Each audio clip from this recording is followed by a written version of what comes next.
Yo, ladies and gentlemen, how are y'all doing? Today we are going to be doing I'm going to switch it up. Well, really, we are going to switch it up. We're going to be doing a podcast with me, my buddy Luke, Coyer, and Cam. We're going to be talking about Supercross. We're going to call it Supercross Talk. Today, we're going to let Cam just get into the fucking questions and all this stuff. So, really, Cam, you're good to take it over now.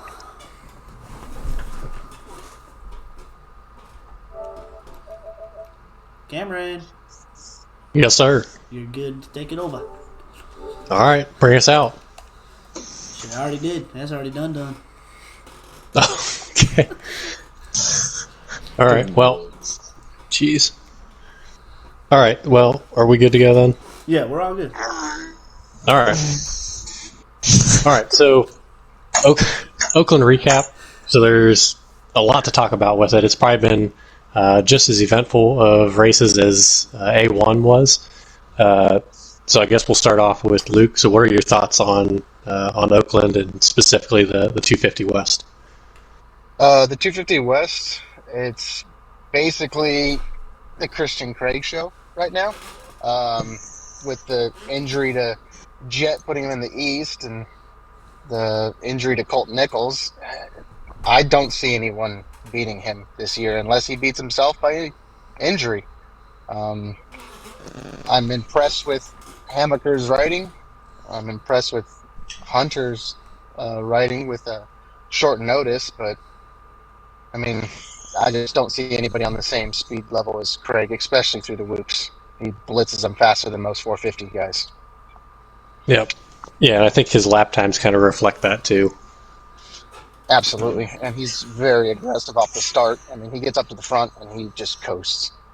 Yeah, I mean, he's pretty much the oldest guy in the field. He's got the fitness, the experience. He's got everything working behind him. Most years on that bike. Hunter is just kind of coming into his own, and I think Shimoda, Hamaker, those guys are kind of all in the same boat. They'll definitely be the next generation of the sport, but yeah, I think there's going to have to be an act of God for Craig to not win the 250 West. Yeah, he would beat himself pretty much. He would crash out if that's the only way. Yep. And we've seen that before, so it's possible, but I don't think he's going to have the competition to push him to that level and into a mistake. Unless he gets a really bad start or again something really wild or wacky happens. Yeah, I'm gonna be honest with you. The only way that I see Craig mess it up is like Luke was saying. It's gonna have to be injury, or it's gonna have to be it's gonna have to do something with his start. He's gonna have to be inconsistent for multiple races. But the thing is though with Craig is he's gotten hurt how many seasons though racing on this 250? A lot. A lot. That's the thing. Exactly. Yeah, I kind of want to relate him like Osborne, honestly. Yeah, Osborne was in the same situation because Osborne had 3 seasons on the 450 though. Yeah, But the thing I don't like about Craig. Yeah, the thing I don't like about Craig though is how Cam said the other night how he's raced seasons on the 450 but still in the 250 class in Supercross. And I stand by that opinion. I don't have an issue with him being in the 250 class for as long as he has been. I mean, there's quite a few names out there that we could look back on and they'd be considered career 250 riders, and it is what it is. The Martins would kind of be that way too, but the fact that it wasn't just a fill-in on the 450 here or there. I mean, he spent seasons on 450s, especially this last outdoor season. Get this, since it's a big deal since of his age, what says Vince Freeze, since he moved down from a 450 to a 250, that makes it okay though? No.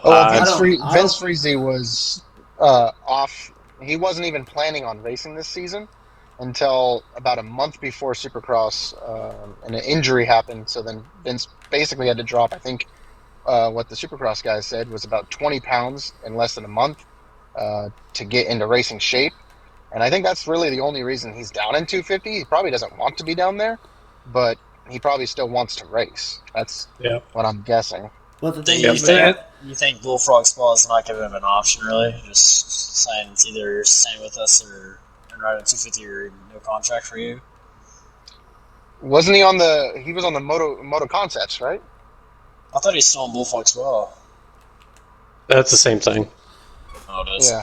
okay, but does he, with him moving down to the 250 and having to lose all that weight, do you think he still has the speed though? Like if they were to say come race at the 450, does he still have the speed to keep up with them? I don't think so. No, you lose so much strength by losing weight like that. You're going to lose your ability to handle the power of the 450. Who out of everybody in the 250s, at least in Oakland wise, who impressed you guys? Because I'm looking at it right now and I see Nate Thrasher, kind of not really a big name, for the Monster Energy Kawasaki, or the Yamaha. He qualified 10th and he started a whole shot in 9th and he got up to the top 5. I know, like there's crashes from Shimoda and things like that, but he passed Marchbanks, Blows, Freezy, of course. But he impressed me, and I think, was it last year in Daytona that he kind of had a breakout race? I believe that's correct. Yeah, either Daytona or one of the Atlantas. Yeah, so at least for me, Nate Thrasher, he impressed me. What about you guys? Out of anybody? I really thought Hammaker was putting on a great ride. He's kind of been there this past season, but not made any big moves. And I thought he showed a lot of speed at Oakland. I was really surprised. I'm on campus on that one. That's just there really isn't anything to say about Hamburger. I do believe that if Hunter Lawrence, because he always seems to be starting in the back, because he started in 6th and he got up to 2nd, so always starting in the back. Which, needless to say, every race you could say, "Oh, we need the whole shot. We need the whole shot." I think if he starts up with Craig, he can battle with him. I think I would like to agree, but I honestly don't think he could. Yeah, I agree with Jared on that one. I think I really don't think he could. I think the only reason I say that because how old is Hunter Lawrence? 19. Okay, so same age as Jet, just a year older. Yeah. I thought Hunter was like a year or two older. I think Jet's 18 and then Hunter's 19. And then you look how old Craig is. Okay. Yep. Craig's what, 30 what? Mm-hmm. I think he's 30. 30? That's 11 years. Yeah. Mm-hmm. Yeah, and I don't have an issue with it.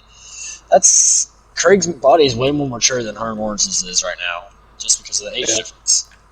And I could be totally wrong about this. I'll make a long-term prediction. I see Hunter Lawrence having a successful career, but I think his career is going to be very much like Dungey's. He's going to be a Mr. Consistency, and Jet Lawrence is going to have more of that James Stewart style, where he's just going to be the fastest man on the track. I do. But now he'll win if he keeps it on 2 wheels. Jetson is insanely fast. See, I was getting asked from my cousin who they were asking me who they thought or who I thought was faster out of them. And I told them it's easily Jet Lawrence, but Jet Lawrence will make the stupid mistake and try to be the faster guy and not be consistent and just wait to make his pass. He's going to force his pass. Hunter Lawrence will wait for it. Absolutely. Hunter is very patient. We haven't talked about who qualified first in Oakland. What does Michael Mosman have to do to get up there and battle with those guys? Because he's making mistakes, but he's very fast. I think it's just a matter of time, honestly. Yeah. I don't know. He's ran up there in the past. In past years, he has. It was what, last year, wasn't it? He was in the title contender. I don't see that this year, honestly, just because of how he's been going at this rate. He makes a big mistake at the beginning, and then he just slows down as the race ends. Yeah, I think it's more the fact that he'll wreck in the beginning, try to stay consistent, and just time his passes. But then as the race goes on, I think he starts second guessing himself, saying, "I can't." Don't get me wrong, he's fast. He's proven himself that he's fast. Definitely. But do you think he's as fast as he was when he was on Husky? I don't believe so. No. Do you think he will ever be that fast? I think maybe it's a transition on the bike is trying to get used to it during race time because like he's proved that he's fast. He's qualified first last race, but I think it's maybe just the consistency. He needs to stay up on the bike because he's always either like doing something simple. Like I think he tipped it over right before the double, right before going back across the start straight. Yeah. And it's just he would have been up battling with Hunter and Hammaker if he didn't do that. It's just simple mistakes that I think he needs to fix. Yeah. I think if he does fix that, I think I think he passes Lawrence. I think he passes Hammaker if he doesn't make those mistakes. I think he's definitely faster than either one of those guys. Agreed.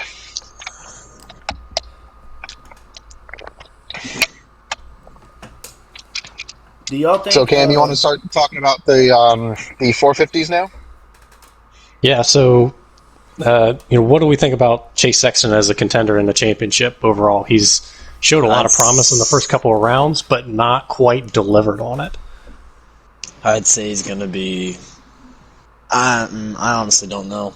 He's got the speed for it, but does he have the consistency is the thing. See, the thing that I see about Chase Sexton... He had the speed. Go ahead. No. Go for it. The only thing I see about fucking Sexton is he's kind of like Cianciarulo was last year. He starts off really good, like at the beginning of the race, and then he starts making mental mistakes. That's how most rookies are in that premier class. Yeah, but like whenever he was riding with Roxon, like in that at A1, he was way faster than Roxon that night. Oh yes, he was, and he proved it because he made a mistake and you caught back up. And but it was just that. You just kind of keep consistent. Yeah, and then I think for Chase is we all know, all four of us know, and I think everybody that's in Supercross knows he has the speed. He has the speed to beat anybody, but it's the pieces of the puzzle that he needs to put all together. He needs to have the good start. He needs to run up front with the guys, and he needs to minimize the mistakes. And I think once he gets those all together, I think it's gonna be tough to beat him. He's gonna win this year. I know that. Oh yeah. I can see him getting a main event win, yes, but I just don't think he's got the championship. I don't think he has it yet. I don't think he's quite there yet. I don't think he's quite there developing wise. I would probably put like right now in his career in the 450. I would probably put money on him winning a championship. At least once. If he stays like this, yes, I completely agree. So he knows how to win. Yeah. You gotta thank the 250s from the 450 class. It's completely different. I agree with that. But I know it's just the mentality of knowing, how to win, how many of those champions can bring it to the 450s and have great success, and a lot of them do.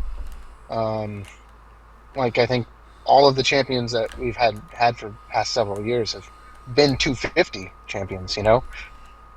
Yeah. Like Ferrandis. So I do believe Ferrandis will be up there eventually. I really don't think he will in Supercross. I don't in Supercross, no, but in Nationals, yeah.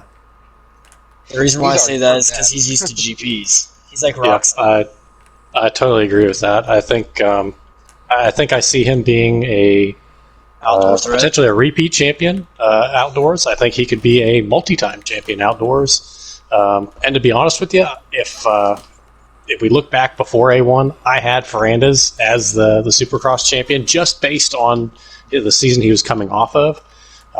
But these past two races, to be honest with you, it's probably the biggest surprise that I've had out of everybody. I really expected him to be... He also did win a 250 championship in Supercross, though. Mm-hmm. He did. But I do not see him winning a 450 Supercross champion as of right now. Yeah, as of right now, no. I would probably... I got my money on Sexton or AC. Yeah. All day. Mm-hmm. It's just... The only reason I'm talking about Ferrandis is just because I'm trying to compare him to the other Frenchman, as in Muskin, which coming into a lot of seasons, Muskin's looked like a title contender, and he always fades off. I think Ferrandis... He always has big injuries. Because what did he have last year? He had a ACL tear, did he not? He was coming back from it, but he was healed last year. and he just didn't race very much. He didn't race a single race last year, I don't think. Yeah, he did because I thought he won a race last year. I thought he won it like. Yeah, he beat Webb. Past Webb. I remember it was a key pass on Webb that kind of saved Roxon from being completely out of the championship last year, going into later rounds. Okay. But it's also like Musquin. Like there was so much like. If going into the beginning of Musquin's like 450, everyone was buying his stock. Like his stock was high at that point. Mm-hmm. But then after, I feel like it was after Dungey left, it was just like you kind of just started to see like a fall, kind of. Because I think I think what really put the big fall on him is that Red Bull KTM was not getting a championship, and then they bring Cooper Webb and he wins it year one. Mm-hmm. Yeah, and you know that's got to weigh on you for sure. That's definitely got to weigh on you because right as soon as they got rid of Dungey, you would figure that they told him you're our number one guy now. Oh, for sure. And then one year later they bring in Cooper. Who would have thought Cooper Webb would have coming off of hardly ever winning a Supercross main event? Hardly ever winning Supercross main events on a Yamaha, and then winning a championship on the KTM. Yeah, like who would have thought that? Yeah, and I think that dives into a bigger issue that we can tackle at another time. But I think Team Yamaha at the time, factory Yamaha, wasn't ready. They were not putting everything into it the way that Star Racing has, and I think that's why a lot of the good guys, Tomac, Ferrandis, those guys have stuck with them or gone to them, and I think that they now have a competent bike. Now moving on to the the Musquin and Mookie deal and Anderson and Barsha.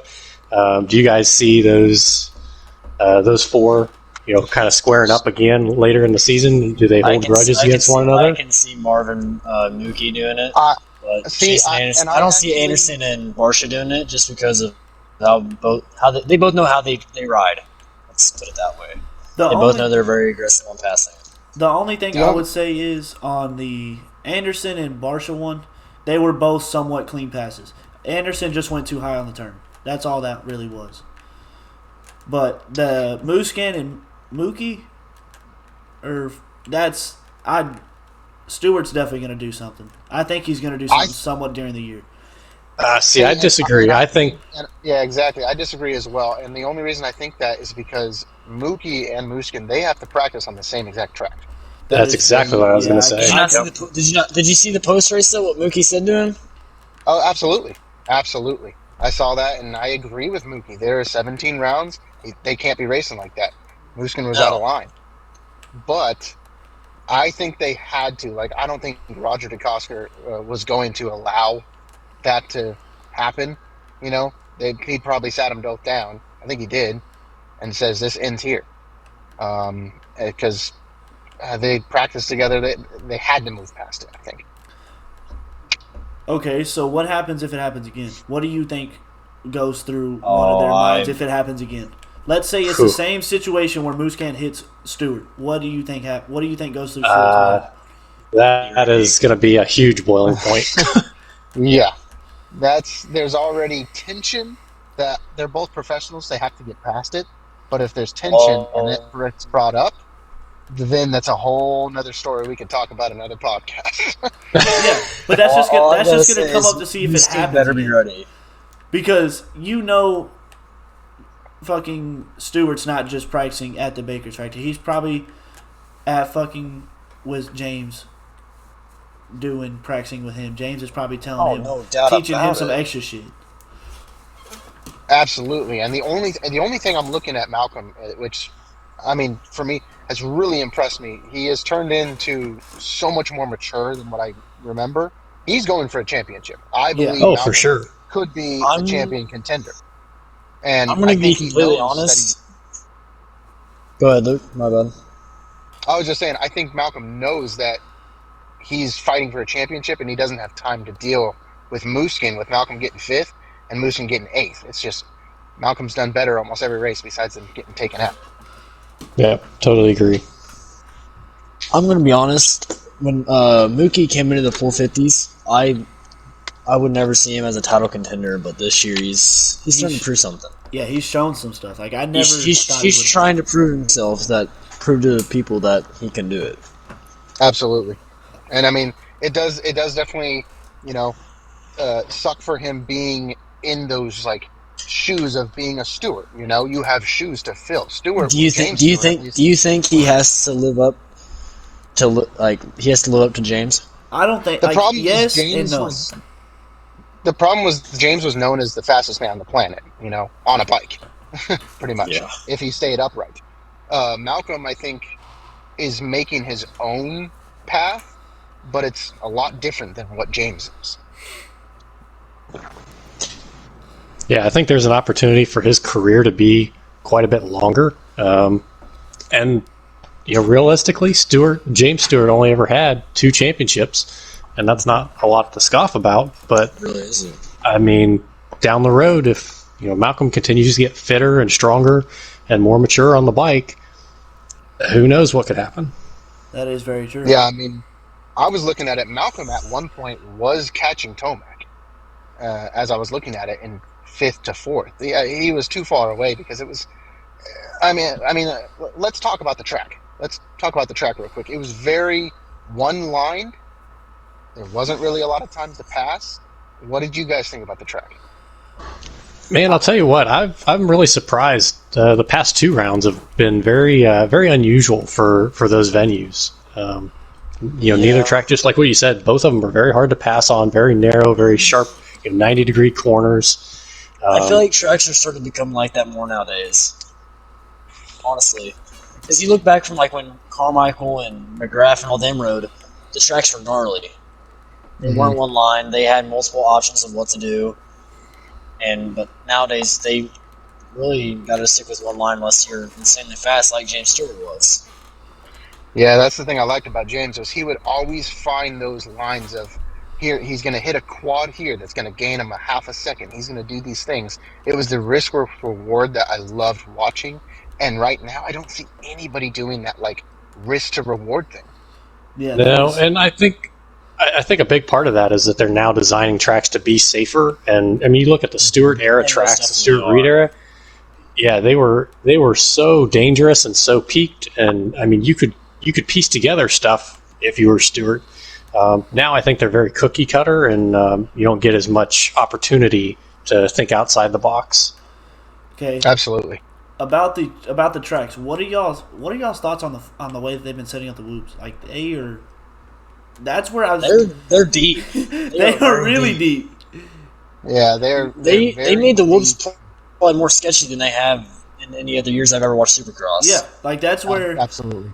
I'm gonna be honest with you. I'm so used to seeing like more people crashing turns and all that stuff because it's like that's where you fucking run into. Like that's where people will meet you at. I've seen more wrecks in the 2 races in the whoops than I did all of last year.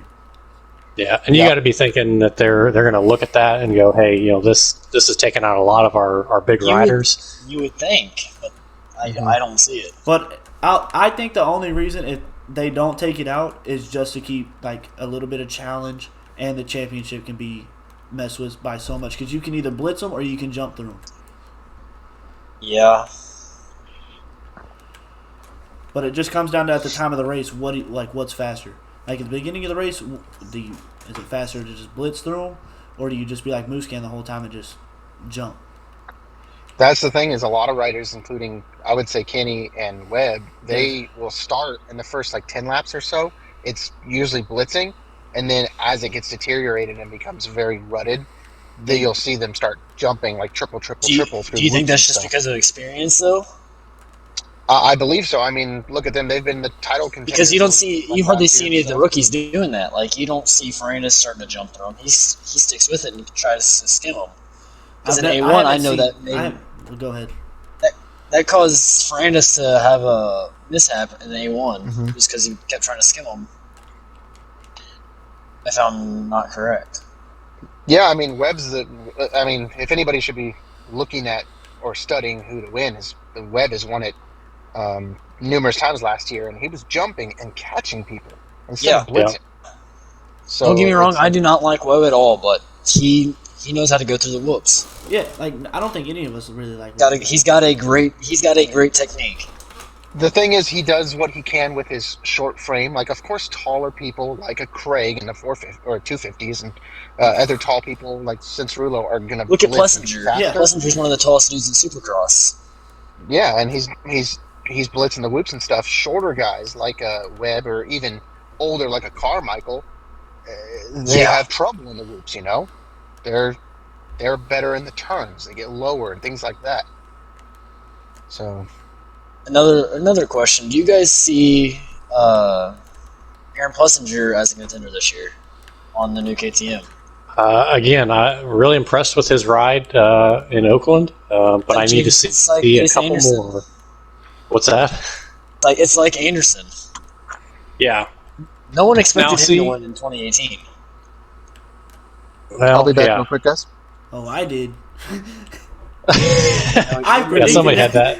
I predicted that shit. Dude, you brought that up in the group chat. I was like, oh my god. But I personally don't like Jason Anderson. I really don't. I just like his style. That's it. I just like his style of riding. Yeah, and I guess to answer the question, I see Anderson having a better chance at the championship as of right now than Plessinger does. Again, just off of experience. If I see Plessinger have another couple of top fives, top fours, I could see him being a threat. But he's just been very inconsistent last year and the first two races of this year. So we'll see what he has in store. I hope that he does well. His first year on a KTM though, which that could have some something to do because is he training with Alden Baker now? Yeah, he is. He is training with Alden Baker, and if you Alden Baker did Cooper Webb. But Cooper Webb's not there. Cooper Webb's not there anymore. He doesn't practice with Webb. I get that, but he made him a champion, though. Yeah, he did do that. Yep. He did that with Dungey. Dungey was with him pretty much his whole career, but yeah. But the only thing is I see with Plessinger is I don't know. Like, there's just sometimes in the race where he just looks iffy. Yep, and he's not a real aggressive rider. He goes on the flow of things. You can tell, like, he loves riding a dirt bike, but you could just tell, like, he is never aggressive. I think he's just solely out there for fun and just being a contender. Oh yeah, remember his 250 days? Whenever he got a win, he'd always dance after he won. Yeah, like if y'all saw the picture of he's just out there for fun. Yeah, if you saw the picture that he posted on his Instagram, literally he was on the podium with a fucking Monster, or it might have been Red Bull, I think. It was Red Bull. Yeah, Red Bull cowboy hat. Red Bull cowboy hat and the fucking trophy. Yeah, he is solely out there for fun. Yeah, you don't that's see just any his of the pros style. doing that. It's all business for them. And I think that's why Plessinger might stand out a lot because, like you said, everybody's only about business. And he is one of the only dudes I see out there. It doesn't matter what place he gets. He's got a smile on his face. Yep. And love him or hate him, I mean, he is going to sell a ton of bikes for KTM because of his personality, because of who he is. He represents, whether people like it or not, he represents the grassroots of the sport. I mean, a lot of guys are no different than him that pay to ride these dirt bikes at the local level. Yeah, and also I saw a thing. Don't know if y'all watched. There's a series on YouTube that's, I think it's Red Bull Motorsports does, and they had Plessinger on there.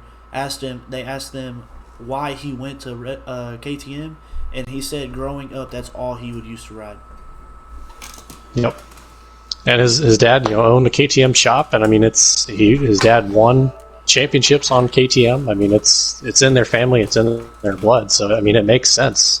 To be honest with you, I'm surprised it's taken KTM that long to get after him. Yeah.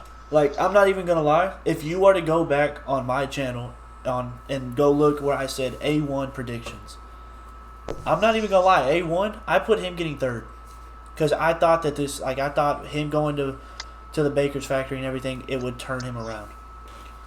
It still can happen. I most definitely think it has. Like, yeah, he might have gotten 14th or like 10th on that. He didn't get inside the top 10 on that first race. But from that, going from not top 10 to getting into, what did he get, third?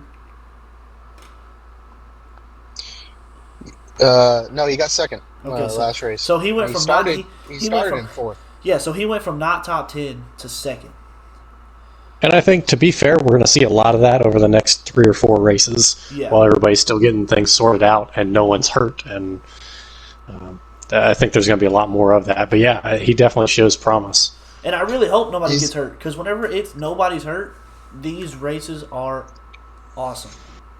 Yeah, he's had a good qualifying both times. I mean, he's qualified 7th and 5th this year, and his starts are pretty good. I mean, it's decent. You know, the last in Anaheim, his start was back in I think it was 17th, 18th. This time it was in 5th. You know, his starts are. If he gets a start, he can run up with these guys. See, that's the thing. I think almost everybody can. He has to have a start. If he doesn't get a start, I don't know if you'll see him often in a race. I don't think he's fast enough to, as you said, go through the pack like most riders like Tomac or Webb. Roxon, I don't think Roxon's got that anymore.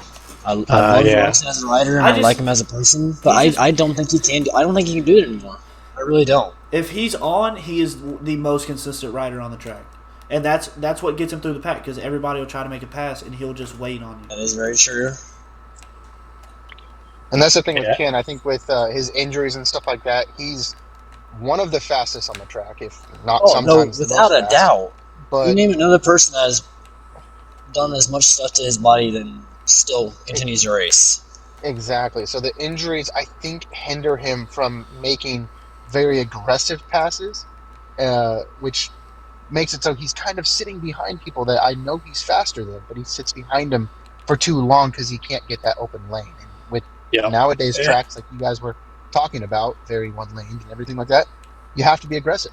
As you can see, all these guys, the Muskin thing, the Anderson thing, I mean, even riders back in the back with LCQs, the Ryan Brees to Intic now, the Alex Martin getting taken out. There's so many very aggressive passes because it's so one line. You have to.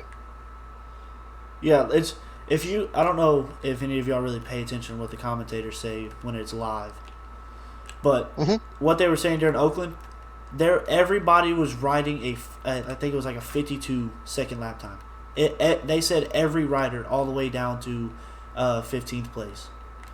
No, I think Oakland was over a minute. I think. Then that might have been fucking A1 that I'm thinking of. But they said you might have been thinking A1. They they still said every lap is they still said every lap though from every rider.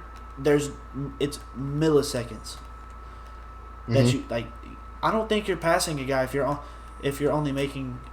I know 100 milliseconds per lap is good, can be pretty good for Supercross. But that's saying if that person doesn't wreck, you can't wreck. I'd say all Supercross really is nowadays is consistency. Yep, consistency and aggressiveness. You know, if you can stay consistent, I think you will be fine. Like Roxon, that's why he won A1. Okay. So let's talk about consistency right now. We're looking at Barsha. He's gotten a third and a third. You know, and Barsha always comes out firing. Yep. So is this the year that he can actually stay consistent up there, or do you guys see him fading off? Here's the thing. Give him a couple more rounds and see how it goes. Yeah, I don't want to say 100% right now. I would say give me about until round 5 or 6. So I'll extend out a little bit further from that. I would say I could be totally wrong, but I think if there was a year for him to go after it, this is a year. I think he's got the right bike, the right team. The competition is pretty evenly matched at the moment. I think he's got a pretty good shot at it. Again, you're right. He's got to be consistent. He's got to keep up what he's been doing. But everybody else has kind of had a great race and a horrible race, and he's had 2 pretty darn good races. So that consistency. Say that again. Do you think he can keep that consistency? I think so. He's not like firing on all cylinders like he was the past couple years, where, like you said, he's coming out guns blazing. He looks a lot more level-headed this year, with the exception of the Anderson incident. Yes, I think he's in it for the long haul now. I think he's more mature. He's realizing that he's going to have to race smart to be able to beat all these other guys. I feel like that's all the 450 class really is nowadays, is who's more mature than the other guy. Okay, More mature, you got it. bringing it back to Barsha, is being on the aggressive side. Is he one of the most aggressive riders in the 450 right now? Absolutely. Oh, for sure. Because you saw I'd say Anderson. so. Anderson barely touched him. It looked like in that turn. It looked like he barely touched him. Yeah, it was a little bit of a brake check, but Yeah. The thing with Barsha now compared to his older days is now he's more aggressive, but I think, as you can see, he stays up on his bike. For the past couple of He's years, smarter. he stays up on his bike. The other times, he was going in there for blood. You know? Yeah, he was didn't there if get people he went didn't down. get he had two shits given on what happens. That was like the Muskin Malcolm thing. That looked more like a normal Barsha move than what Yeah. Barsha's been doing. The moose can thing was kind of immature. It was. Absolutely. He had no reason to do it. There was So, no yes. reason behind all that, what the Muscan and Stewart. I don't think, because That's how much time was even left in that race whenever that happened? I think it not was not maybe 10 much. minutes. I think it was in. I thought it was inside 5 minutes. Oh, was it? Because I thought whenever I saw that wreck, I was like, why are you wrecking at this point? It's round one. Okay, you're gonna be down an extra point. Why would you take someone out though round one? Yeah, that's what I was thinking. I get you want to get a head start on the championship. It's smart, but still, is it really worth it in the long run? So then, do you think it's smart for Barsha to have come back? Because again, Barsha could have, kind of hung back a little bit and not pushed it into Anderson after Anderson made that move. So, is that a smart move for Barsha to say, "Hey, I'm getting right back by you. I'm not gonna let you distance me"? I just or think, is it? I just I think don't he know. showed Anderson I would say so. I just think it showed to Anderson like, hey, if Barsha's by you, you can't let up at all. No. I think Most that's riders what nowadays he know just that. tried to show up. I think that's just all Barsha tried to show was like, hey, if I'm by you, I'm gonna make every attempt I can to get by you. Because if I'm in a title contention and so are you, I want those points over you. Yep. And I think when it comes down to the end of the day, I think Barsha would be a little bit more aggressive than Anderson. I think those are probably the two most aggressive guys in the field, at least as far as Supercross goes. But I don't know. I think Barsha wants it a little bit more. I don't know if you guys are seeing this trend and stuff like that, but guys like the Ken Roxon, he's not really an aggressive guy because of the injuries and stuff, so he would only really win and stuff if he gets the whole shot and he's gone. He's But learned it's from his becoming- past. Yeah, the league is becoming more of, if you're the most aggressive and the smartest rider, you're going to win. You got guys like Barsha, Bam Bam, Malcolm has always been pretty aggressive. Ferrandis is cheap shot aggressive. Muskin now has come out of nowhere. Webb's always been aggressive. So it's like, is this a trend? Are we becoming most aggressive wins the race? Yeah, and I think that's going to be. It's always been kind of the big separator for Supercross and motocross, but I think it's getting to be more and more so, where the tracks, like we've talked about, are becoming more and more one line. They're getting tighter and tighter, and there's less variation in the layouts and the obstacles.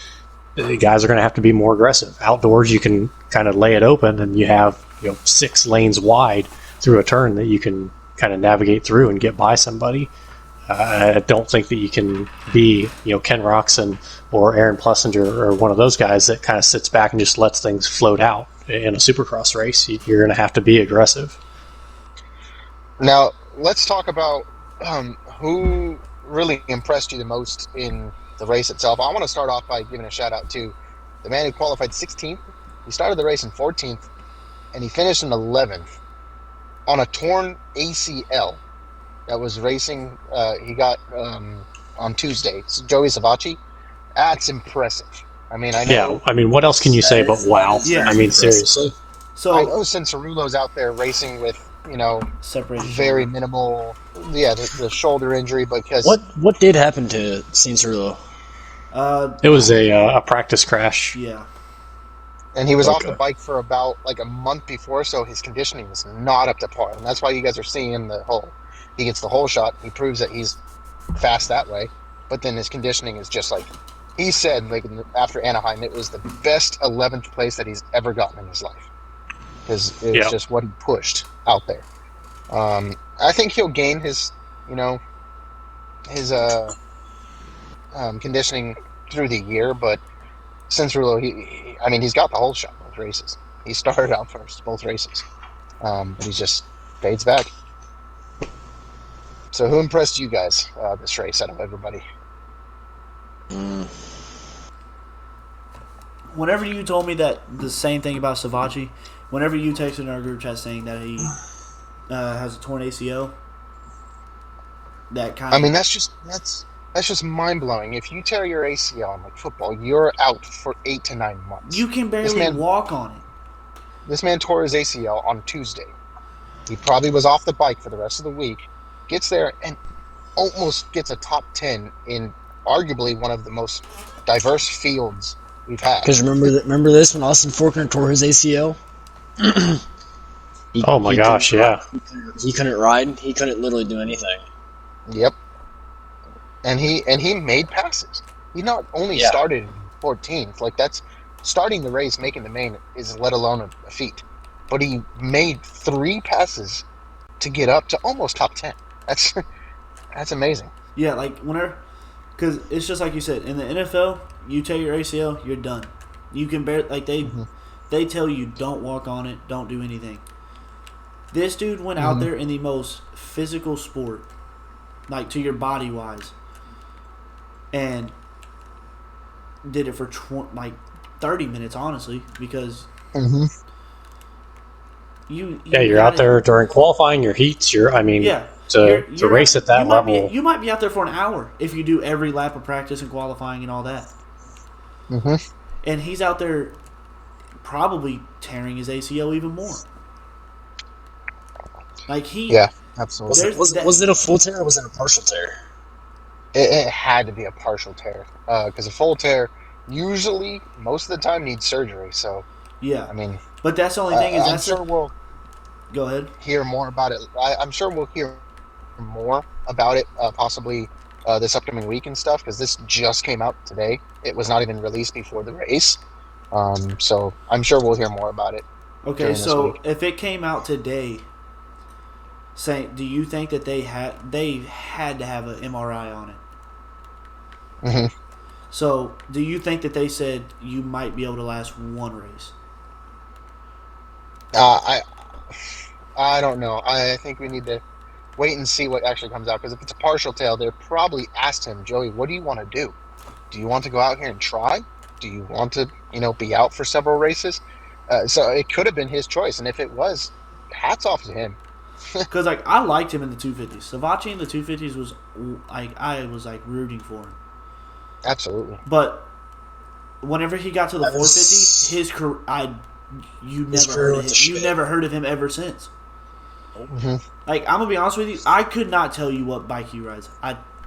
Last time I thought rides for KTM. See, I thought it was Rocky Mountain. It is Rocky Mountain.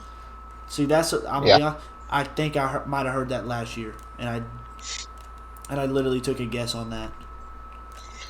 Yeah, the Rocky Mountain team is very interesting right now because where did who was on this list? I don't even see. Where did Benny Bloss go? I have no idea. Benny Bloss has been gone for a couple of years, actually.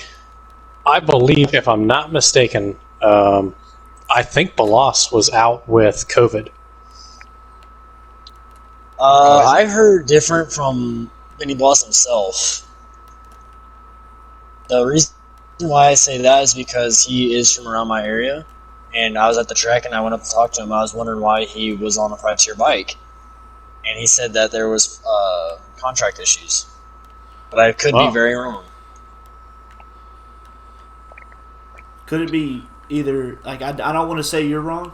Could it just be like he's making up an excuse to say something else isn't going on behind everything? Very well could be, because he was at Green Valley last year and he was on a Husqvarna as privateer. Because like there's a lot of like it's. I don't want to end up bringing NFL into this, but it's kind of like that. Like all this Antonio Brown shit started happening. He can't say half of the stuff that's coming out, because if he says stuff, he's gonna get sued. So what I'm seeing right now on Benny Bloss a little further, I mean, we don't want to get into this too much, but he did, over the offseason, join Team Tedder after Dakota Tedder announced his retirement. He's racing for the 450 class, but I'm trying to see if he got injured, if he's not racing, because I don't think I've seen him out there. I don't even think I've seen him in qualifying. Like it has nothing to do with the racing part. I don't think I've seen him on a qualifying position sheet. Mm-mm. And Benny Bloss isn't the fastest rider, but it's like this dude has been in this sport for a long time. Okay, here it is. I'm sorry. I'm looking it up and everything. It's a practice crash suffered the first, a week before Anaheim, is making him miss the opening rounds. He broke an ankle during a crash, and he went undergone surgery to repair it. So there's no time will return for when he will return. But that's enough of Benny.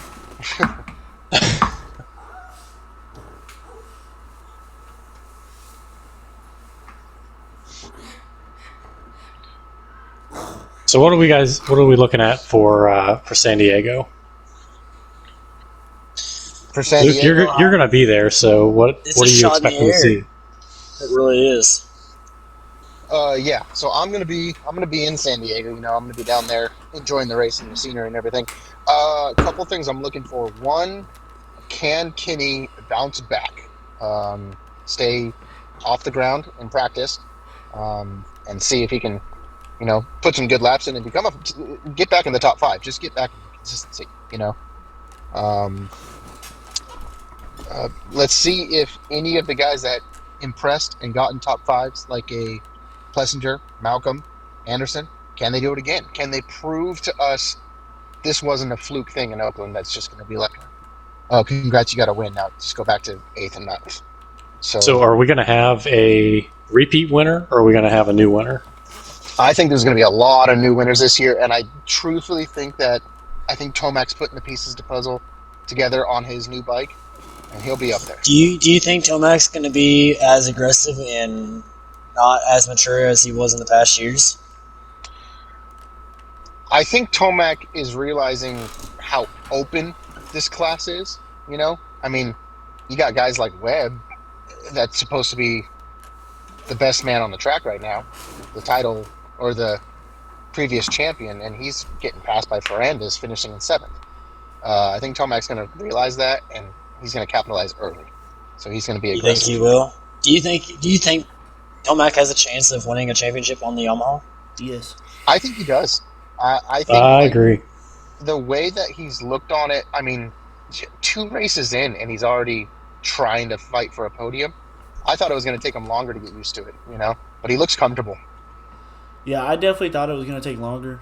Like, new bike, new team, new training. The one that I didn't think was going to take that long, which, I mean, I will say that I was the one that said Anderson probably won't get a top 5 this year.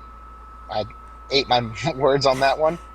He adapted to that bike, and I think Husqvarna, that team, might have caused him stress, and now it's just like he's free to do himself, and that's what he needs.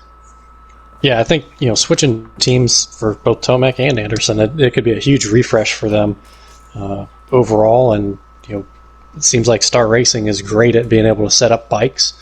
It'll be interesting to see how Anderson does on the Kawasaki, but it seems like he's meshing well with the bike so far. Okay, saying we're talking about both of them, who do y'all think is faster through 2 rounds on the new bike? Truthfully, I think Tomac can be faster. But right now, as we talk or as we are sitting here, I think Anderson showed that he's faster right now. But I think Tomac will be faster. Yeah, see, I think Anderson has been one of those guys so far. He's not shown his full potential in the main events. I don't know. I think he was the fastest guy on the track in both races so far. And I think if someone had challenged him for the win at Oakland, I think he would have been able to respond. And I've not really seen that from Tomac so far. Yeah, like Tomac, I get it, new bike and all that, but like he had a good heat race. He did. He had a very good heat race, but you're not seeing very much aggression right now. I think the biggest thing with Tomac, and I feel like this is like a deadbeat animal. We talk about it every year. His starts. His average start this year so far for 2 rounds is 10th. Oh, you're not gonna do anything with that. Podiums. Exactly. Like you can fight and get up into the top 5, which is good consistency, but you're not gonna get wins or top 3s, which is what you need in this league if you're starting 10th every single time. Yeah, because that is fighting for if you start off in 10th, you have to do so much fighting just to get back up there. Yeah, there's a lot of guys like the whole Dylan Ferrandis thing that, like, in my opinion, I do believe he can win one of these, but he has to have a better average start than 14th place. That's ridiculous. You have to at least be in the top 10 to have a chance. And he's averaging starting in 14th, and he passed Cooper Webb to come in 6th. That's Tomac moves. Like, that's fast. Yeah. So, it's like, I don't want to bring up the past, but do y'all think that's why Dungey was so, like, why he's as great as he is because of how good his starts were? He was the diesel. He pretty much stapled consistency. Okay, and then with Dungey, do you think, because like look at Roxon first round. Before the gate drop, what's the blonde lady's name? God, I can't think of her name. But the one Will that Christian. does the one that does like the pre-race report and everything. Yeah, Will Christian. Yeah, she was saying like there's a reason why Ken Roxon was like outside, and he said that he was picking position over or placement over position or something like that, and it worked out perfectly because he got in first, and there was only one guy that could have stopped him, I think, and that's Chase Sexton. Mm-hmm. And also going back to round 1, I know they're teammates, but if Sexton would have done any type, like, I'm not going to say a dirty pass, but anything like close to him, like just a very close like attempt of a block pass or something, do you think that would have lit anything training wise? Nah, I don't think so. I don't think so. Just because of how young he is. He's young, and Ken is very mature, so I think he understands. And Chase even came out and said that he should have made an aggressive pass or more aggressive because he tried to flow behind Ken and wait for Ken to make a mistake. It's rare if Ken gets up in front. Yeah. So he waited and he waited, and I think him purposely trying to wait and slow down made him make those mistakes. So I think if it happens again, he'll be more aggressive. Okay, but do you all also think with I don't think he'll be aggressive, like taking him out aggressive, but I think he will make a block pass. Agreed, yes. Do you think with Sexton following behind Roxon, do you think that helps Sexton out? Like, see, okay, this is what line he's taking. Why am I losing some time here, but I'm gaining all this time here? I mean, I'm sure it helped to some extent, but I think Sexton was riding just so much faster, or was prepared to ride so much faster. I don't think it really would have made a huge difference to study Roxon's lines. I think he would have needed to just ride his own race. Yeah, because I'm gonna be honest with you, Sexton in the whoops, he's one of the fastest guys in them. If they're not as deep as they have been, like go back to in Atlanta, who did he pass in the whoops? I think it was Webb. Webb, yeah. He was so much faster than Webb. It's like Webb went in it with a full drive, and Sexton went in it with a full drive, and Sexton just caught Webb in a heartbeat. It's those long legs, man. I'm telling you. Like, yeah, Yep. being taller and stuff does help. But could it also be at where Honda does all their training? Do you think they're particularly training them to be like, hey, blitzing is faster? I really think so, because you look at Kenny, he hardly jumps the whoops unless they're really choppy. Yeah, unless they're really choppy, that's the only time you'll see him jump. Yep. But the only thing is you have to be smart with your blitzing. You know, like what Chase did in Anaheim 1. He first crash was, I think he just got to get off in one of the ruts before a turn. It was just a freak thing. But the second one was just him entering the whoops at a weird speed, a weird angle, and then just got sloppy. So, pick and choose your poison. I think he should have jumped the whoops at that point so he didn't crash and went down to 10th or something. Yeah, but but it's like, yeah, he's like that first crash in A1, like whenever he was behind Roxon. I know that they didn't show that bottom, like the other side of that whoop. Is there any chance that he, like, yes, there's always a chance, but it's like, with how many people were jumping through him that night, what are the odds that he cross-threaded coming out? it looked like he did. Because like Definitely. I've never seen a bike go like the front wheel turn like left and right coming out of a whoop blitzing him. Yeah. Yeah, that very well could be the case. Yeah. Definitely Are you feel talking bad about for Roxon in Oakland? what was that? Are you talking about Roxon's crash in Oakland? No, I believe Caleb was talking about when Sexton entered the second whoop section right after the finish line in Anaheim. When he came out of the turn, and he just basically got out of whack immediately. Like it didn't even start smooth. Yeah, like there was that one, and then I don't know, man. Like Sexton is damn fast in the whoops, but with how they've just been setting him up this year, it's asking for somebody to get seriously hurt. Yeah, I mean we already saw it. I'm honestly surprised someone really hasn't. Yeah, Colt like Nichols, he broke both of his arms and burnt his back in the first one because of the whoops. Who did? Colt Nichols. Yeah, one, which like, was dude, last year's champion in the East Coast. He did what to his arms? He broke both of his arms, needed surgery, and he burnt his back because the bike landed on him. Yeah, like he was under that bike for so long.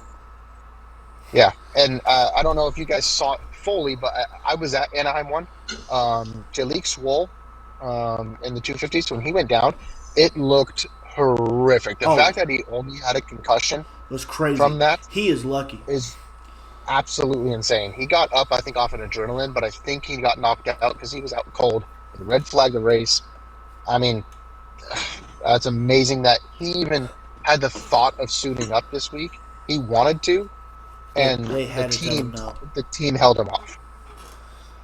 Yeah, and that's probably the smart choice. I know it can suck as a rider, especially off of the first round, but I think he's better off waiting at least a week, and who knows, he could come back and he could find his track.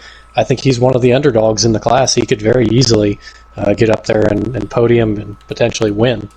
See, the thing that I also want to say about Jalik Swoll, there's a lot of upside for him. He's young and he's fast.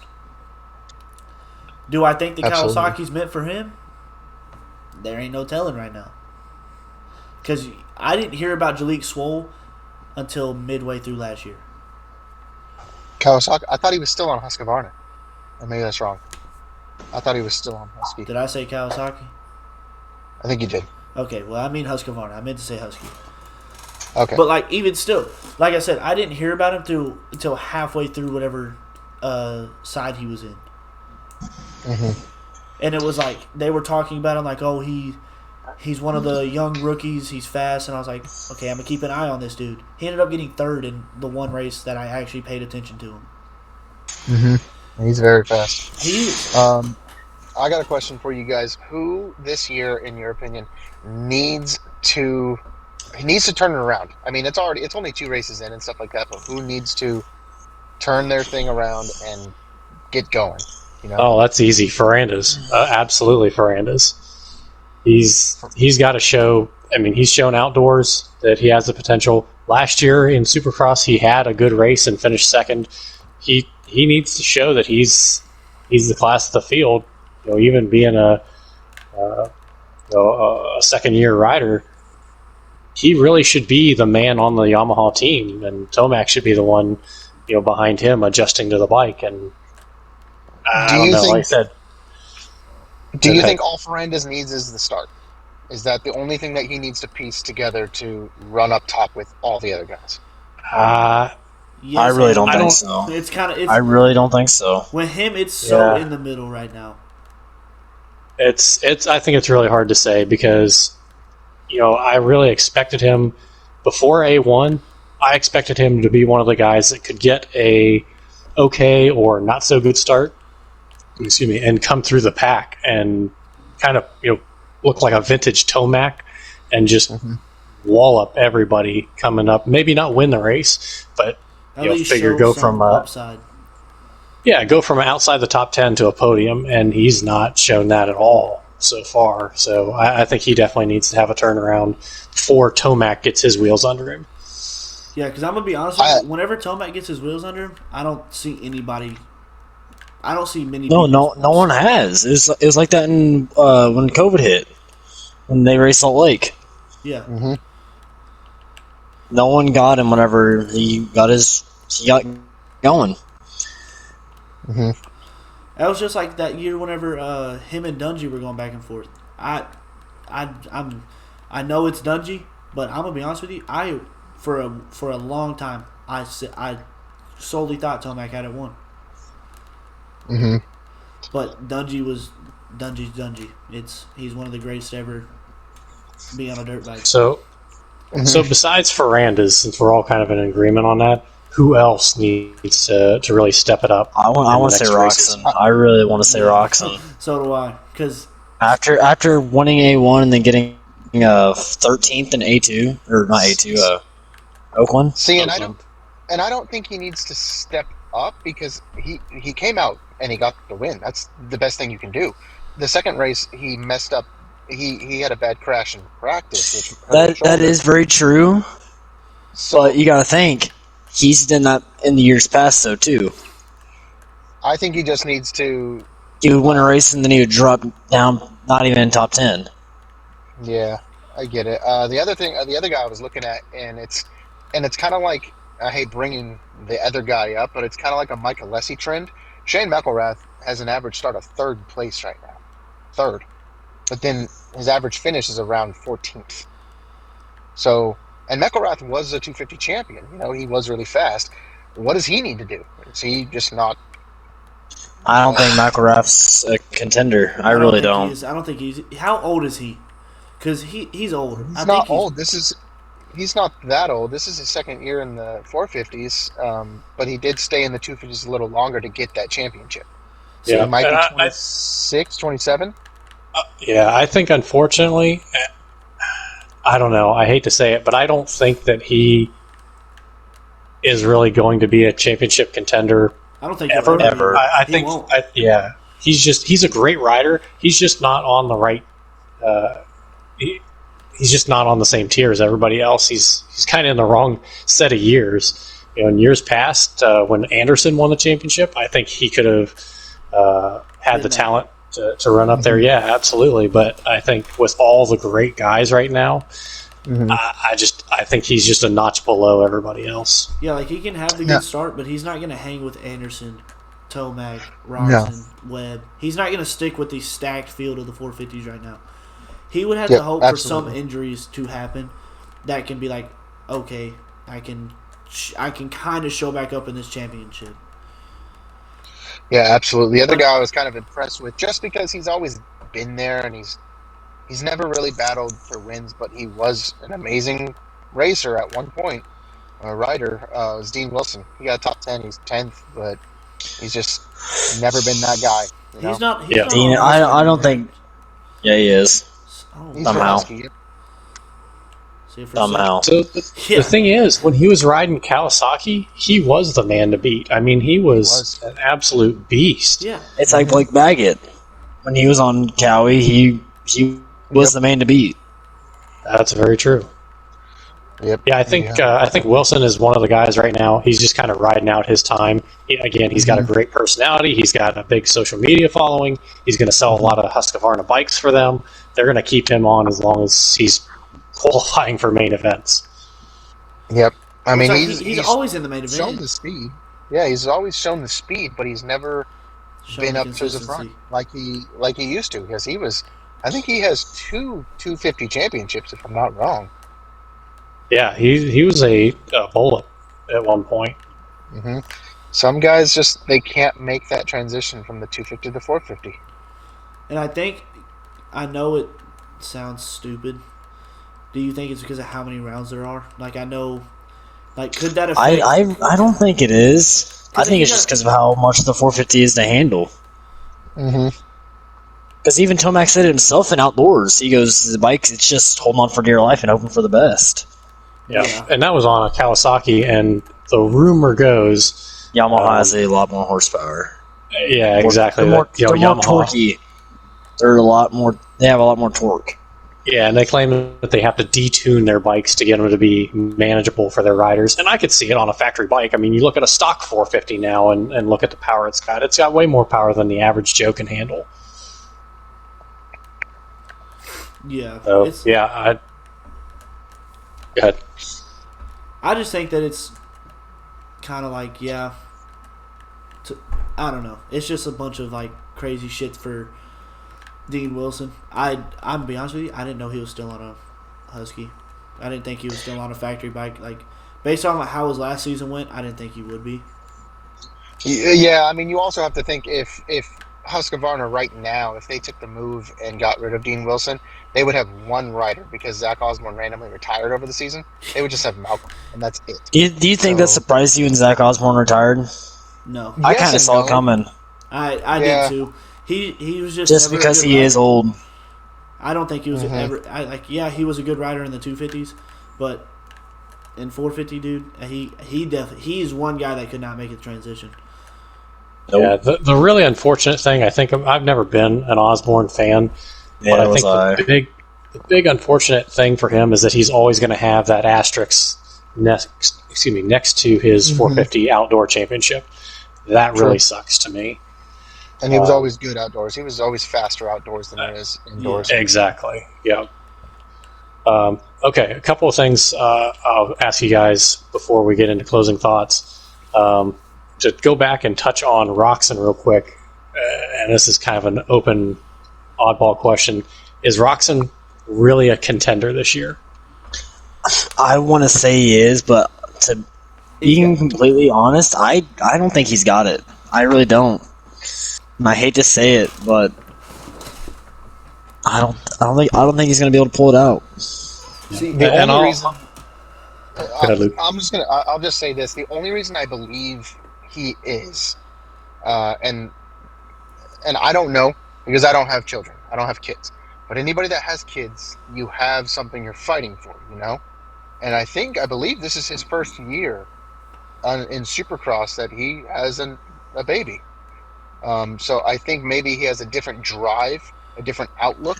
See, I thought he had it last year. I thought he did. He did. Did he?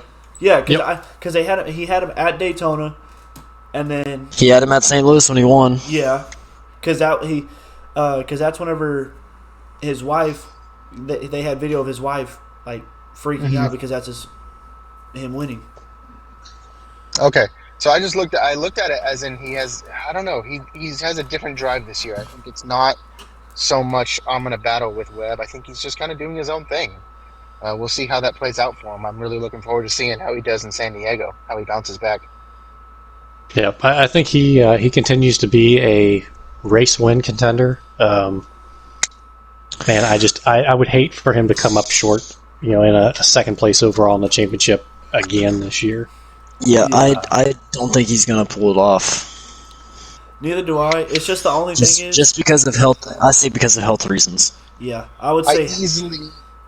looking at where he started, he was in 6th. I easily think if he didn't go down the whoops, he would have got 2nd. I don't think Plessinger would have held it.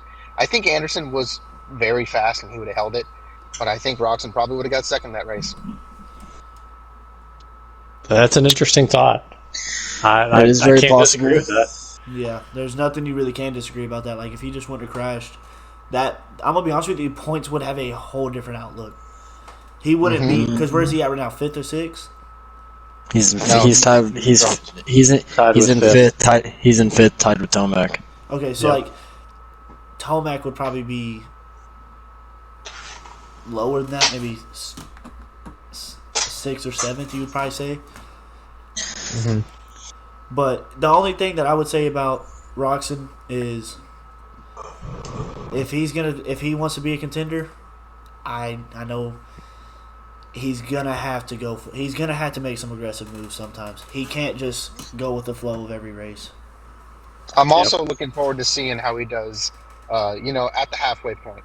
Every single time, and this is a consistent thing with him, every time we go to the East Coast, his finishes go from 1st and 2nd to 5th and 6th to 8th and 9th. And then at the end of the season, he's getting 11th place just by cruise control. The thing that always, that's why I like where Dallas is. Because I go to Dallas every year. It is right there in the middle. So you're getting everybody that is used to the bike.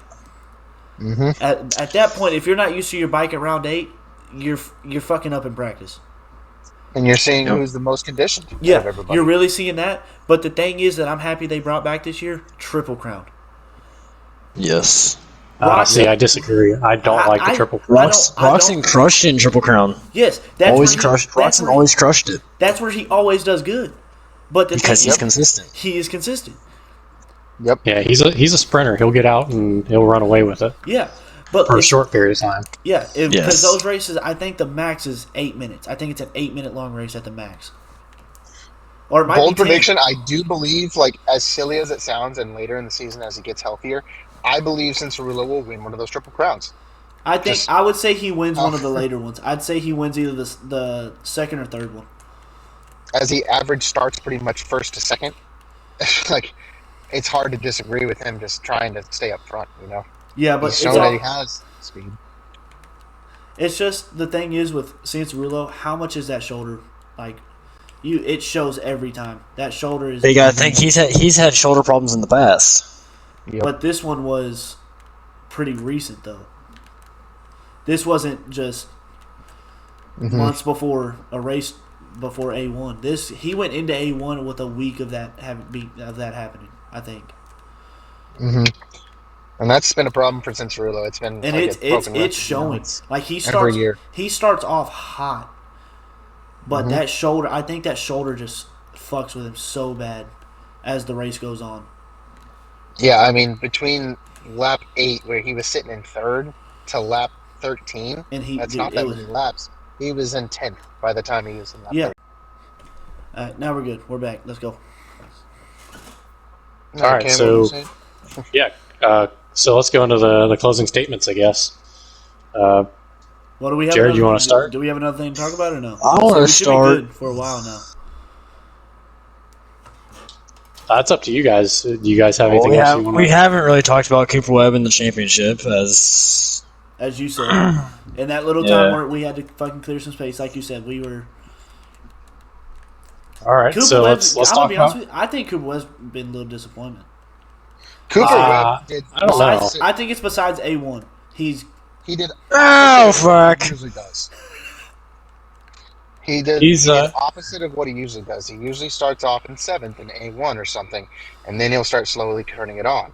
I'm very surprised that he went from 2nd to 7th, but I've also heard through the grapevine and stuff, I think, Cam, you got a little more information about this. He was dealing with sickness. See, I can believe But so was Roxon in Salt Lake, though. That's very true.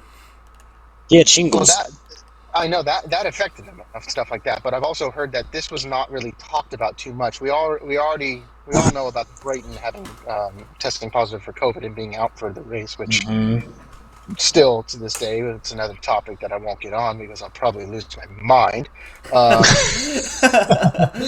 You might. But Cooper Webb from what I've heard, was dealing with sickness. Could that have been what affected him getting 7th place, or do you think it's just he was not that fast? No, I think it's a pretty big deal for him. Go ahead. I was going to say, I think it probably was a big deal because he doesn't bring that kind of stuff up very often. He's really not a guy to make excuses. And the last time he brought up him being sick was when he had COVID at the beginning of the 2020 season. So I don't know if he didn't get tested or he tested and tested negative or what it was, but he had flu symptoms. Oh. And he raced anyways. No. Just doing deliveries. No problem. I think that says a lot for him to do as well as he did if he does have the flu. Drive-through. It's like, yeah, I believe, like Cooper Webb. However much all of us hate this motherfucker, he's in the talk every time. I don't think he's going to be this year, though. I don't think he'll win. I think we're gonna see a surprising winner. Like, it's just like we were saying a couple months ago before Supercross even started. We were all saying we don't think Anderson will ever win a championship again. If he keeps racing the way he did in Oakland, that is very true. He will surprise a lot of people. Yep, I think qualifying, heat races, mains. I think everything all in all this year, all the racing that Jason Anderson has done.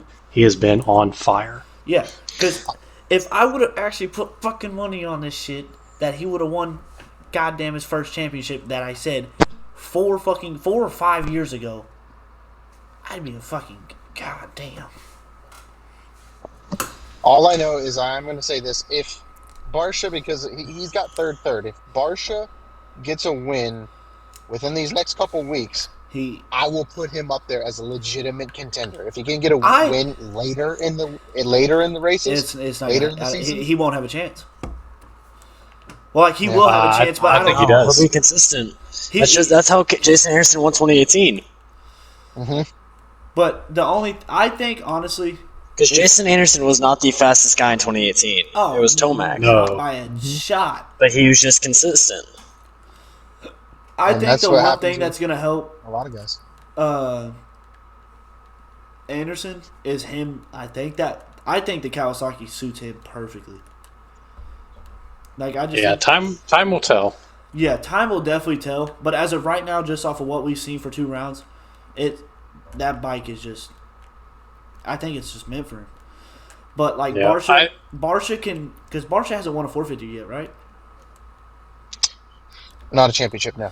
Okay, so I want to say I would, based off the 2 rounds, I'm still gonna stick with Ken Roczen. I think Ken Roczen will come back. I think he'll bounce back from fucking. I really want to say it. I want to say he will, but I don't know. Legit, I don't think he will. I know that. I love Kenny.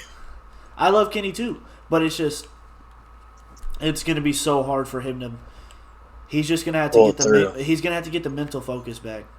Like I think if there's any year he needs to do it, like he has to, because he's getting at. It's weird to say that Ken is the veteran in the class. You know what I mean? It really is. Yeah, that's the weirdest thing to say as a Ken Roczen fan. Him and Barsha and like Webb is getting there as the Webb is Tomac. Yeah. And like the bat, their era is coming to an end here shortly. Yeah, I love all this racing we're getting from them, but it's also like, dude, when they retire, imagine how fast.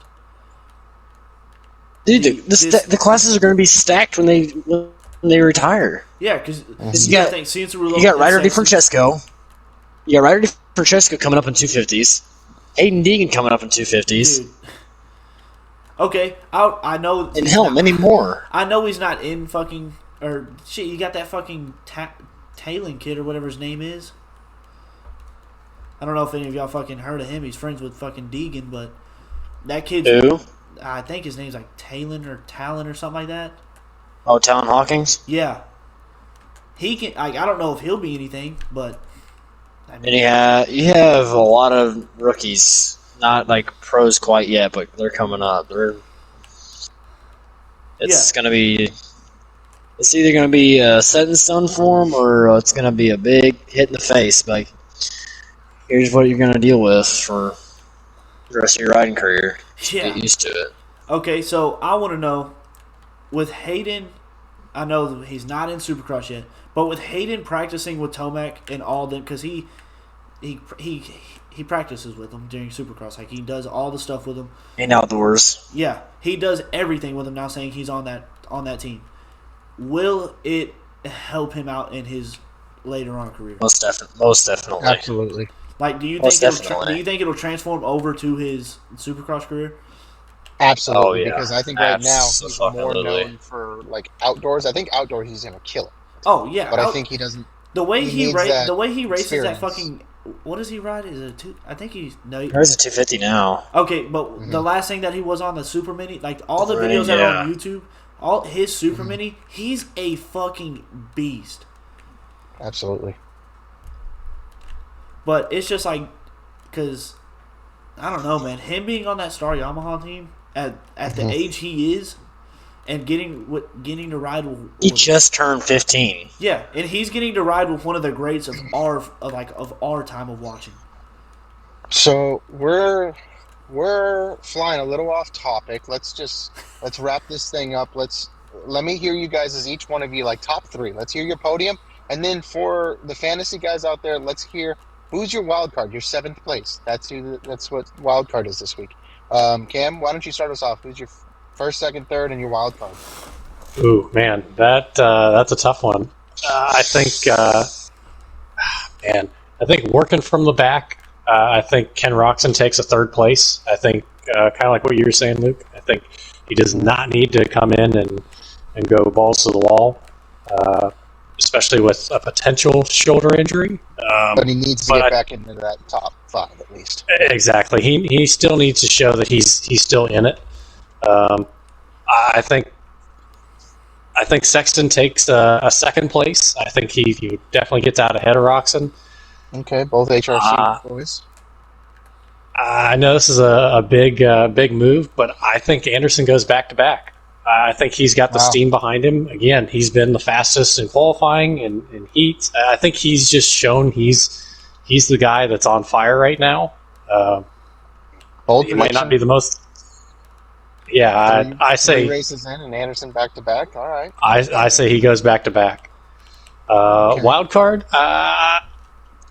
I'd put Mookie in 7th place. I think he needs a couple more races under his belt to show me that he's going to be a top 3 or a top 5 guy. And I think he needs to get a little bit better starts. I put Mookie in 7th. I get that. I agree with that. I mean, even though he did get top 5 and stuff like that, so I think he's trending upwards. We'll see. What about you, Jared? What are you thinking? Honestly, 3rd place, I'm probably gonna have to say Sexton in 3rd. Okay, you guys both think Sexton's going to just because of his consistency and his speed. I think he can pull 3rd, but I don't think he's gonna get 1st or 2nd. 2nd, I'm gonna have to go with Roxon.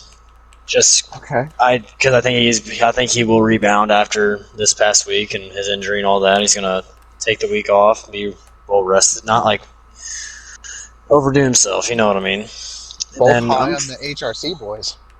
Yeah, and I'm gonna have to go with Cam. I think it might be Jason Anderson back to back. Wow.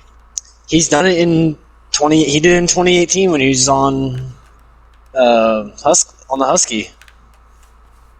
So you guys truly believe that he's I think he can. And running with it. Because Jason Anderson doesn't really have a huge hot head on him either. He knows where he comes from and he knows what he can do. So you guys both believe that he's not going to let this win get to his head thinking, oh, wow, I got it. This is too easy. You think he's going to take it and run with it more? No, I don't think. I say no because he didn't do that in years past.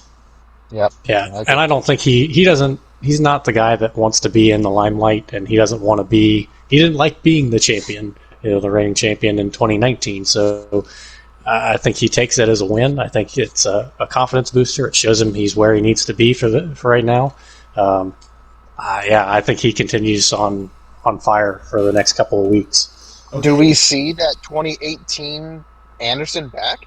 Is that what we're seeing? I think so. I want to say yeah. But Very possible. a question I have is with y'all putting Anderson and winning back to back.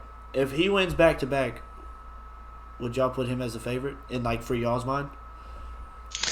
Like the early favorite. Let's do that. Let's say early favorite. I mean, if he I don't wins know about a back-to-back, champ. I think it definitely does. Yeah, I think it's still way too early I don't know. to say for him to win the championship, but I say he finishes top 3 in points. You think so? I think so. Unless he gets hurt or something like that, I say top 3 in points for Jason Anderson at the end of the year. I'm just saying, I think the first person to get 2 wins on the year is going to put that target on his back, especially if Anderson goes back to back. He's going to be like, that's the man to beat right there. Yeah, everybody's going to know. You are very right. 100% agree. And then, Jared, what do you think in 7th? Are you going to follow that trend and just go Mookie as well?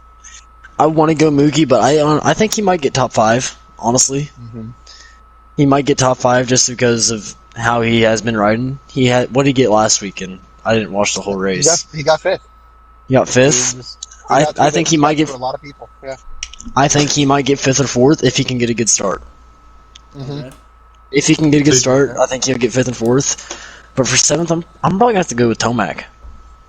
I still don't think he's going to get it figured out.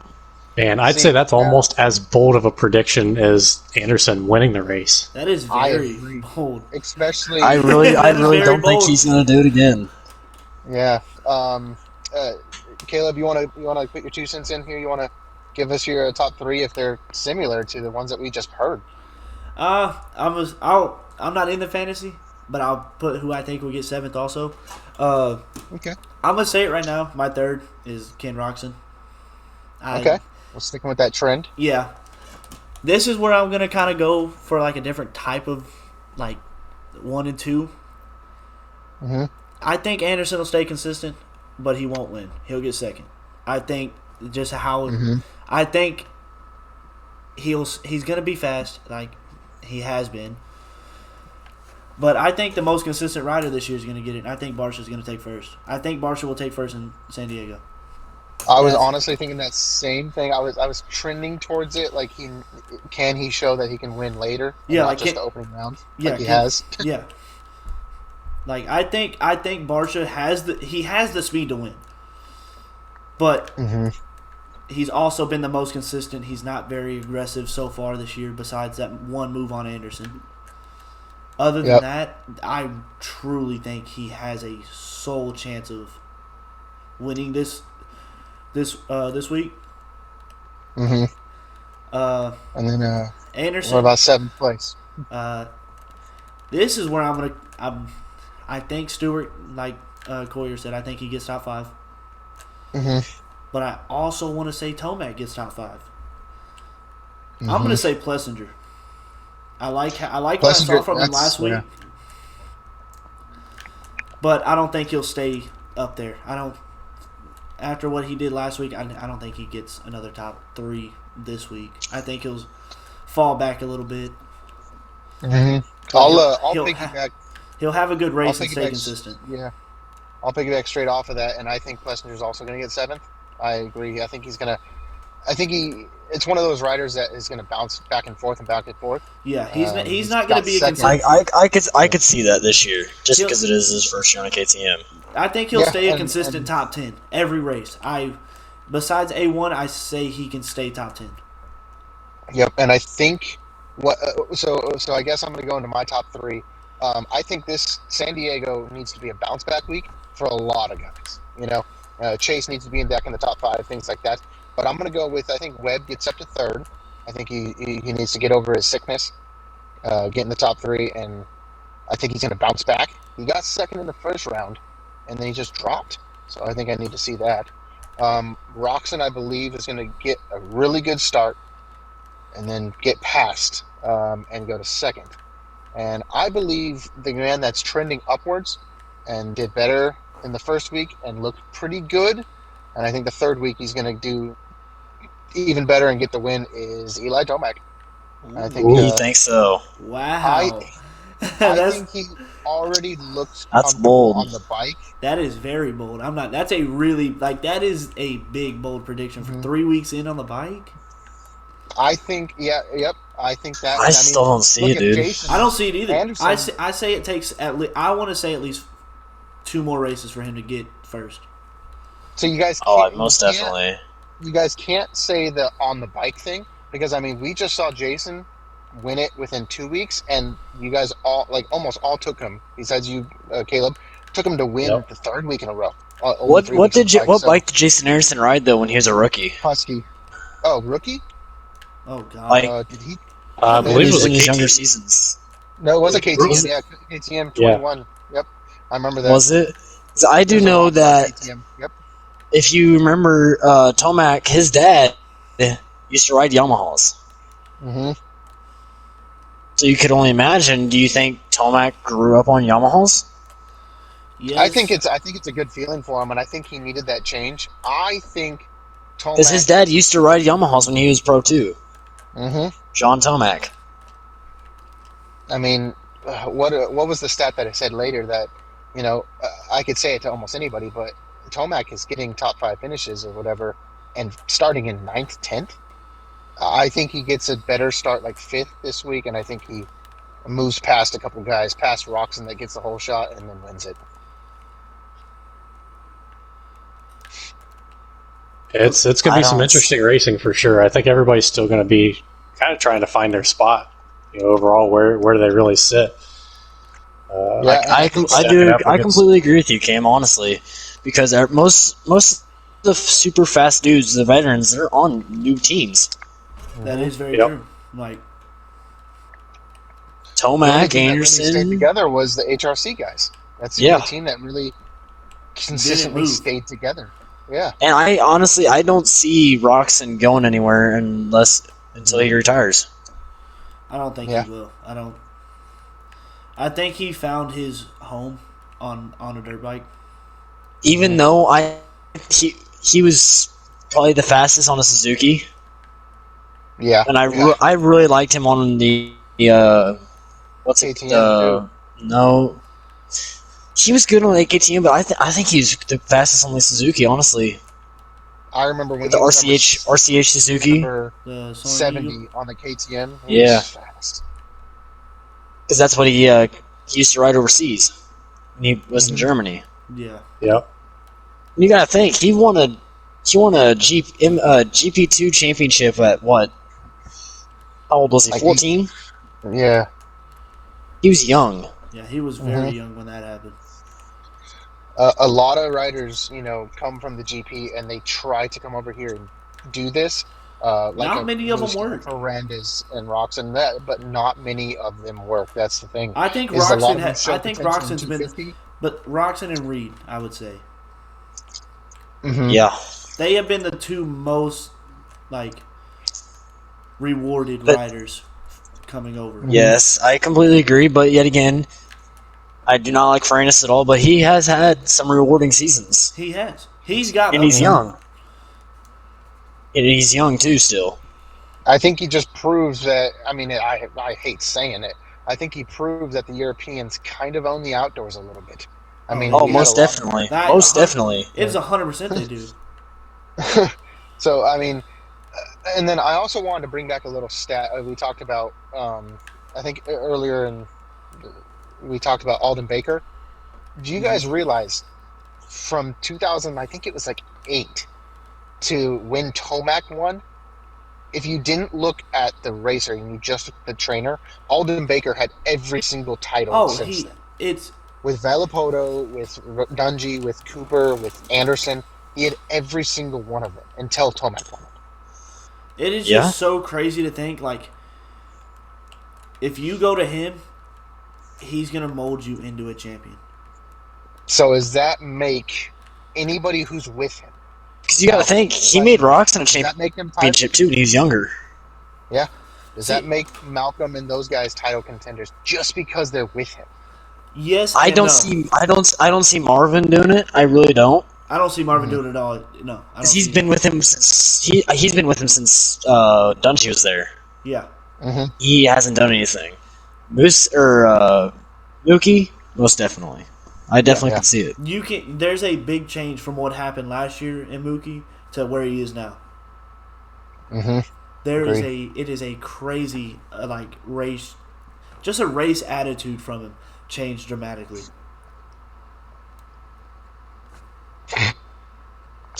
Yeah. No, that's the thing about the podcast. We start talking about a certain topic, and as soon as certain things trigger in your brain, you want to start talking about it. I totally get that, and everybody wants to do that. So, anybody else have some closing statements before we wrap this thing up? I'm good. No, I don't really have a whole lot. I think It's going to be a very eventful year for this season.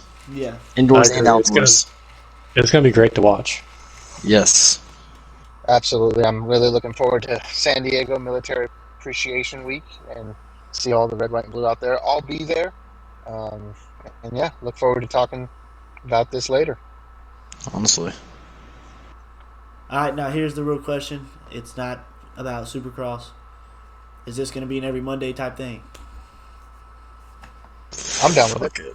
Why not? Give it 2 days after, just in case if some injuries do come out, like if they crash during qualifying or anything. Like Roxon's injury could have been actually really severe, and they don't come out with it until Monday or until Sunday. Like I was saying, the two things that we could have done is if we wanted to do a Monday one, recapping, talking about injuries, talking about what's going on and improvement and whatever, we can do that. If we wanted to do a Friday talking about looking into this race, we can do that, but it have to be shorter and stuff.